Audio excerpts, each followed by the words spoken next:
सुप्रभात प्यारे मित्रों। आज हम अपने चैनल के माध्यम से आपके समक्ष एक बार पुनः उपस्थित हैं। जैसा कि आपको पता होगा कि हमारे समक्ष टीजीटी पीजीटी के बहुत से एक काफ़ी बड़ी मात्रा में वैकेंसी लगी हुई है।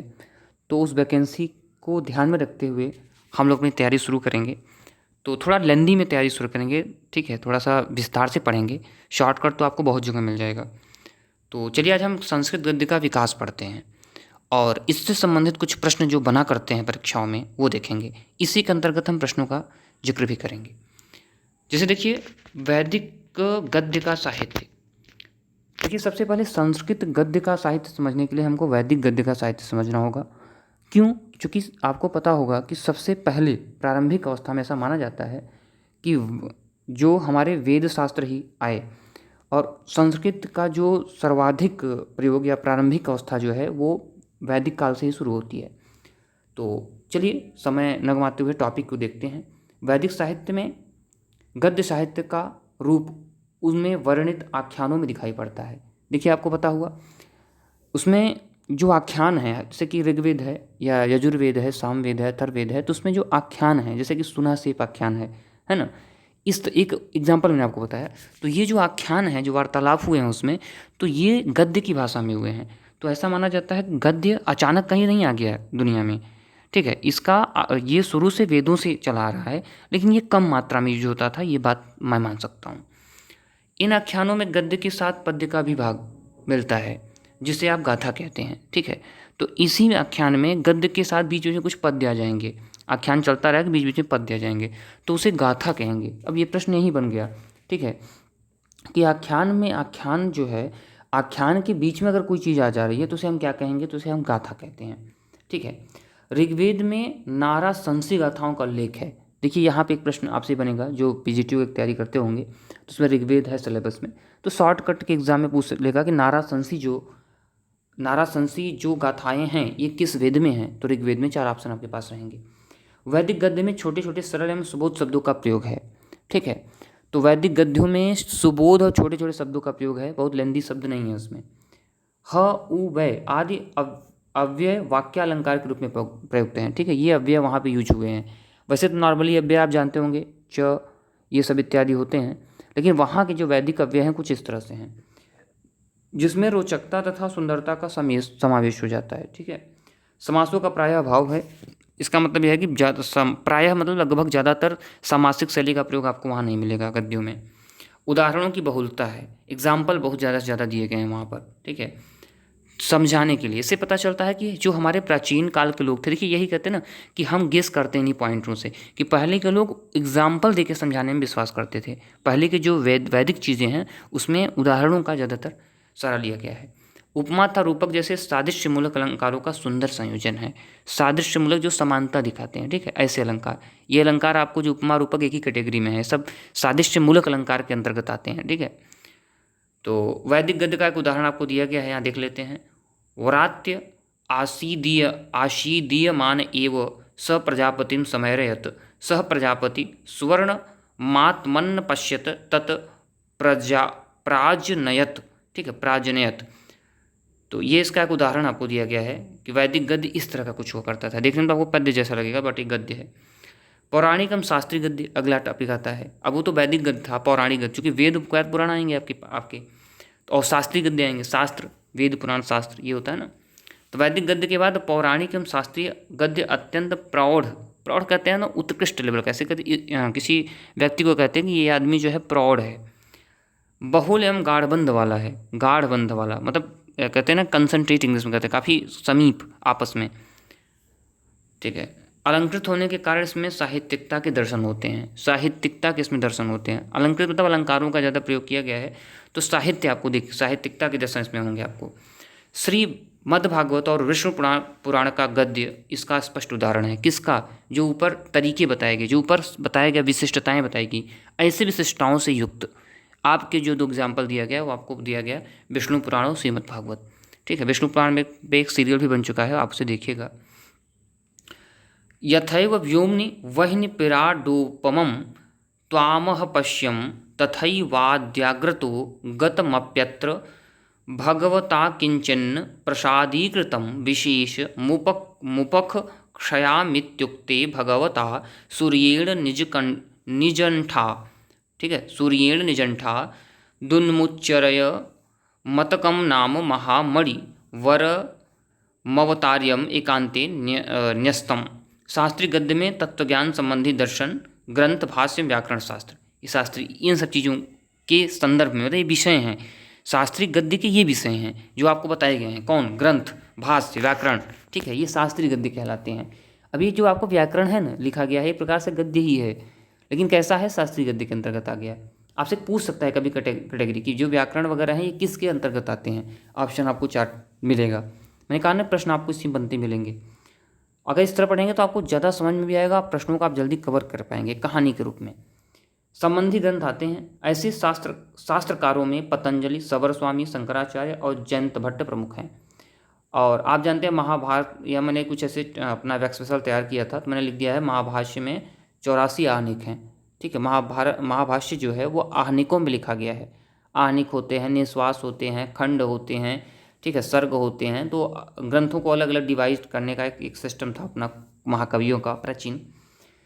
पतंजलि के महाभाष्य में गद्य की रमणीयता कथोपकथन शैली में अभिव्यक्ति हुई है। अब एक प्रश्न यहाँ भी बन गया कि जो महाभाष्य में गद्य की जो रमणीयता है वो किस शैली में दिखाई देती है। अगर अच्छे लेवल पर प्रश्न पूछा जाए तो बन सकता है। जो कहते हैं ना कि कॉन्शस स्तर का रट्टू क्वेश्चन न हो तो ऐसा क्वेश्चन बनाया जा सकता है। तो वहाँ पे आ जाएगा कथोपकथन शैली में, ठीक है, जिसे आप कहते हैं डायलॉग मेथड। ऐसा प्रतीत होता है कि मानो वे अपने सामने बैठे छात्रों को समझा रहे हैं, ठीक है, मतलब जीवंत जिसे कहते हैं आप शॉर्टकट में, जीवंत लगता है। यथा जैसे देखिए, ये पुनः कार्याभाव निवृत्तौ यावत् तेषां यत्नः क्रियते तद यथा घटेन कार्यं करिष्यन् कुंभकारकुलं गत्वा कुरुघटं कार्यमनेन करिष्यमिति। ये एक उदाहरण आपको दिया गया महाभाष्य का। हम इसमें बहुत शॉर्टकट में चर्चा करेंगे, आप इसे देखिएगा। प्रौढ़ मीमांसक सबर स्वामी ने, अब आपको यहीं से एक प्रश्न मिल गया। आप जान लीजिए कि संस्कृत के बहुत से क्वेश्चन, चूँकि प्राचीन भाषा है तो जीएस वगैरह के क्वेश्चन पूछ लेता है। जैसे आपसे पूछ लिया कि प्रौढ़ मीमांसा को लिखने वाले कौन थे, तो आपको पता होना चाहिए सबर स्वामी थे। तो कर्म मीमांसा पर लिखे गए सूत्रों पर भाष्य रचा जिसमें सीधी साधी व्यास शैली का प्रयोग किया गया। अब देखिए, आपको प्रश्न में ही उत्तर दे दिया। अगर आपके दिमाग में प्रश्न बना हो कि व्यास शैली क्या होती है, तो इसका मतलब व्यास शैली सीधी साधी होती है, नेचुरल होती है। एक ऐसी शैली जो कि जिसमें नेचुरल तरीके से चीज़ों को लिखा जाता है, बहुत कठिन नहीं होती, उसको व्यास शैली कहते हैं। इसके बाद शंकराचार्य ने अपने भाष्यों में प्रौढ़ एवं प्रांजल गद्य का प्रयोग किया। प्रौढ़ एवं प्रांजल मतलब ये तो व्यास शैली हो गई, लेकिन प्रौढ़ और प्रांजल मतलब थोड़ा सा प्रकृष्ट अंजलि कहते हैं ना, कि एक उत्कृष्ट टाइप का गद्य इन्होंने यूज किया शंकराचार्य जी ने। शंकराचार्य का गद्य माधुर्य, भाई इन्होंने वो लिखे थे ना, कहते हैं ना कि वेदों पे लिखा अपना खुद का एक भाष्य, ठीक है। तो इसी तरह से भाष्य लिखा, सायण ने लिखा, इधर आपके दयानंद सरस्वती जी ने लिखा। तो इस तरह से तो शंकराचार्य का गद्य माधुर्य था, प्रसाद गुण से संपन्न है। अब ये ध्यान रखिएगा, शंकराचार्य का गद्य किस, देखो प्रश्न ऐसे बनता है, शंकराचार्य जी का गद्य किन गुणों से संपन्न है, ठीक है। अब ये नहीं हो सकता हो कि ओज गुण में भी उसमें हो, लेकिन जो मैक्सिमम की बात की जा रही है यहाँ पर, कहते हैं मैक्सिमम की बात, बहुलता किस किस किस गुण की है, तो किन गुणों की है, इसका आपकी बात की जा रही है, तो इस पर आप फोकस करेंगे। अतः उसमें साहित्यिकता के दर्शन होते हैं, ठीक है। न ही पदभ्याम पलायितुम पारुण्यमाणो, ठीक है, पारुष्यमाणो जानुभ्याम रहितुमर्हति, ये शंकराचार्य जी का है, ठीक है। पारुष्य शब्द है यहाँ पे, थोड़ा सा वो टाइपिंग मिस्टेक है। अर्थात पैरों से दौड़ने में समर्थ व्यक्ति को घुटने से रेंगना शोभा नहीं देता। अगर जो दौड़ सकता है तो धीरे धीरे चले तो अच्छा नहीं लगता। अब आज के सरकारों को आप ले लीजिए, चूँकि आप एग्जाम्पल देना महत्वपूर्ण है। इस लोग कहते हैं ना कि अगर ये हो सकता यार, ये तो चुनाव बहुत अच्छा कर सकते थे, शायद ये जो काम कर रहे हैं इसे 10 गुना ज़्यादा गति से काम कर सकते थे, बट ये जिस तरह से काम करना चाहिए उस तरह से नहीं कर रहे हैं। तो वही है कि अगर ये पैरों से दौड़ सकते थे तो घुटने पे चलने की क्या ज़रूरत है। अगर इनको सत्ता मिली है, बहुमत मिला है, तो ये पूरे खुल के काम करें, वही चीज़ है। उदाहरण था गौब्रे का ट्रिक है, इसको देख लीजिएगा। बादरायण है, यास्क है, ठीक है, और प्रस्थानत्रयी का ये एक्चुअली शॉर्टकट है, प्रस्थानत्रयी, ठीक है। गीता, उपनिषद और ब्रह्मसूत्र। ये क्वेश्चन अक्सर पूछता है, बहुत इंपॉर्टेंट प्रश्न है। प्रस्थानत्रयी किन ग्रंथों को कहा जाता है? शंकराचार्य का जो गद्य मात्रा में भी अधिक है, ठीक है। ब्रह्मसूत्र, गीता तथा उपनिषद दोनों पर भाष्य लिखना उनके रचना चातुर्य का द्योतक है। अब ये जो लाइनें हैं, लाइन तो लंबी है, बट यहाँ पे प्रश्न कहाँ से बनेगा उसको हम देखेंगे। प्रश्न यहाँ आपको बना कि प्रस्थान त्रयी के अंतर्गत कौन सा ग्रंथ नहीं आता। 3 ग्रंथ आते हैं, ग्रंथ नहीं आएगा, कोई एक ऐसा ग्रंथ आपको ऑप्शन में रख देगा। अब वही आपको जो है सिलेक्ट करना है, वही को टिक मारना है, लेकिन 3 आते रहेंगे तब चौथे को आप अलग कर पाओगे। तो वही जो हालत हो जाएगी जो चूड़ामणि से हनुमान जी ढूंढ रहे थे, वही स्थिति हो जाएगी आपकी। तो न्याय मंजरी का गद्य बड़ा ही सुंदर, सरस तथा प्रांजल है। ठीक है, न्याय मंजरी एक रचना है, इसके गद्य में व्यंग उक्तियों की अधिकता है। अब एक प्रश्न यही बना कि कौन सा ऐसा ग्रंथ है जिसकी गद्य में व्यंग उक्तियों की अधिकता है, बाहुल्य है, उसका नाम बताएं। तो आपको तुरंत नाम बताना पड़ेगा, न्याय मंजरी, आपके दिमाग में आना चाहिए। लौकिक गद्य का अभ्युदय, अब जैसे ये तो बात अभी तक वैदिक गद्य की हो रही थी। आपको पता होगा, संस्कृत पढ़ने वाले जो बेसिक लेवल से भी संस्कृत पढ़ते हैं उनको ये बात तो श्योर पता होगी कि हमारे पास 2 संस्कृत थे, 2 संस्कृत अवेलेबल हैं 2 प्रकार के। एक तो वैदिक काल का संस्कृत, एक लौकिक काल का संस्कृत। आधुनिक काल तो नहीं कह सकते क्योंकि आधुनिक काल में संस्कृत उतना डेवलप स्तर पे नहीं है, बट एक लौकिक स्तर पे और एक वैदिक स्तर पे संस्कृत का जो है डेवलपमेंट हुआ, विकास हुआ। तो अब हम देखेंगे लौकिक जगत का जो संस्कृत है उसमें क्या हुआ। तो लौकिक गद्य का सर्वप्रथम दर्शन हमें दंडी, सुबंधु और बाण की रचनाओं में मिलता है। आप जानते होंगे इन 3 एक गद्यकार हैं, बहुत फेमस गद्यकार हैं, इनका नाम तो आपको याद रखना पड़ेगा एग्जाम के दृष्टि से भी। तो ये कौन है? सुबंधु, दंडी और बाण, याद रखिएगा इसका नाम। किंतु इनकी रचनाओं का गद्य, इन तीनों महत्वपूर्ण महाकवियों का नाम, इनकी रचनाओं का गद्य अत्यंत विकसित रूप से में प्राप्त होता है, विकसित रूप में प्राप्त होता है। मतलब अभी कहीं आपको अभी था ना कि जो वैदिक, मैं एक समीक्षा कर रहा हूँ, आप डिटेल में पढ़ने की हमने बात की थी, शुरू में ध्यान रखिएगा, बोर मत होइएगा। अगर बोर होइएगा थोड़ा रेस्ट ले लीजिएगा, 5 कर दीजिएगा वीडियो। हमने जो आपसे बात की थी कि जो हमारा वैदिक काल का जो गद्य है, ठीक है, वैदिक काल का जो गद्य है, तो वैदिक काल का गद्य कहा ना कि उसमें केवल पुट मिलते हैं गद्य के, किसमें? कथोपकथन के रूप में, है ना, सुना सिर्फ आख्यानों के रूप में। वहाँ आख्यान की चर्चा आई थी, तो वहाँ आख्यानों के रूप में आपको केवल पुट मिलते हैं। बट अगर आप उसको विकसित रूप को देखें, अगर डेवलप्ड रूप को उसको देखें, तो आपको मिलेगा उसका डेवलप रूप कहाँ पे? इन तीनों महाकवियों के ग्रंथों में, इनकी रचनाओं में। अतः निश्चित ही ये गद्य काव्य के चरमोत्कर्ष के प्रतीक हैं। संस्कृत में गद्यात्मक कथाओं का उदय, ठीक है, ईस्वी से लगभग 400 वर्ष पूर्व हो चुका था। आप सोच लीजिए, लगभग ईस्वी से 400 वर्ष पूर्व, लगभग ये इनका नियर अबाउट 2500 साल पहले, आज से काउंट किया जाए तो हो चुका था।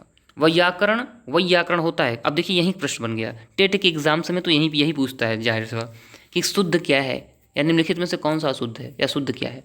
वैयाकरण न व्याकरण, ठीक है न, व्याकरण, ऐसे 4 ऑप्शन आपको दे देंगे, वैयाकरण, व्याकरण, ठीक है, व्याकरण, ऐसे एक मात्रा इधर करके आपको दे देगा।